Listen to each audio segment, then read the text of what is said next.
তার আগে আপনাকে দায়িত্ব দেওয়া হয়েছে, কতটা চ্যালেঞ্জের সম্মুখীন হতে হবে আপনাকে? এটা অনেকটাই চ্যালেঞ্জের মুখে আমাদের সম্মুখীন হতে হবে।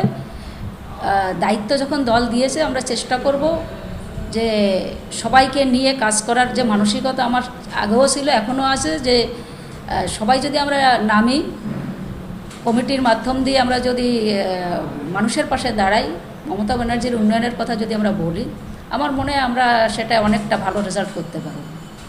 দেখা যাচ্ছে অনেকে প্রশ্ন তুলছে, বিরোধীরা প্রশ্ন তুলছে, তৃণমূলের অনেক নেতাই দুর্নীতিগ্রস্ত। আগামী দিনে কি আপনার কি স্বচ্ছ ভাবমূর্তি নিয়ে সেই মানুষের কাছে যেতে পারবেন আপনারা? আমি বলতে পারি, তার কারণ হচ্ছে আমি যখন 2015-তে রাজনীতিতে এসেছি তারপরে থেকে আজ পর্যন্ত আমি নিজে স্বচ্ছমুখ আমি রেখেছি। মানুষ সেই জন্য আমাকে ভালোবাসে। আর আগামী যতদিন আমি থাকব ততদিনই আমার নিজের, কেন আমি আরেকজনের কথা বলতে পারি না, এবং আমি এটা চাইবো যে আমার স্বচ্ছমুখটা যেন বজায় রাখতে পারি। আমি মানুষ সেই আশীর্বাদ করেছে, এই মানুষের আশীর্বাদই সব থেকে বড় জিনিস।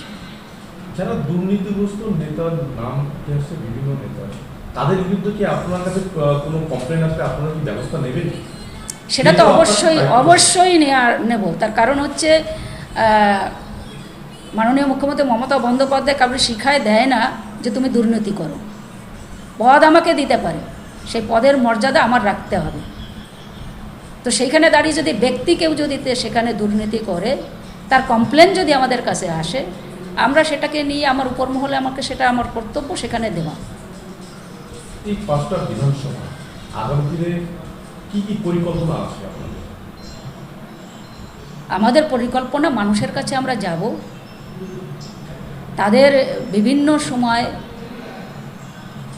আজকে বিজেপি যে কাজ করছে এবং যেভাবে জিনিসের দাম বাড়ছে, আজকে ভারতবর্ষের রাজনীতি হিসেবেই হোক আর দেশের অবস্থা পরিস্থিতি যা, আজকে হিন্দুস্তান আর পাকিস্তানের সঙ্গে যে আজকে লড়াই হওয়ার পরে যেখানে একজন নারী শক্তি এবং সেখানে তার দায়িত্ব দিয়ে আজকে যুদ্ধে নামানো হলো, সে সেই কাজ সাকসেস করলো, কিন্তু তাকে বিজেপির মিনিস্টাররা তারা অপমান করছে।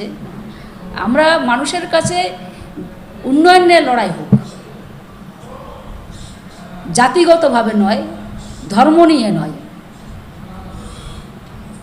আমরা চাইব যে মানুষ যাতে মাননীয় মুখ্যমন্ত্রী মমতা বন্দ্যোপাধ্যায়ের উন্নয়নকে সামনে রেখে, আমরা তো জানি সিপিএমের সময় কী ছিল আর এখন কী আছে, সেটা সবাই জানে। তার মানে আপনারা উন্নয়নকে হাতিয়ার করে সাধারণ মানুষের কাছে আপনারা পৌঁছানোর চেষ্টা করবেন? 100 বার।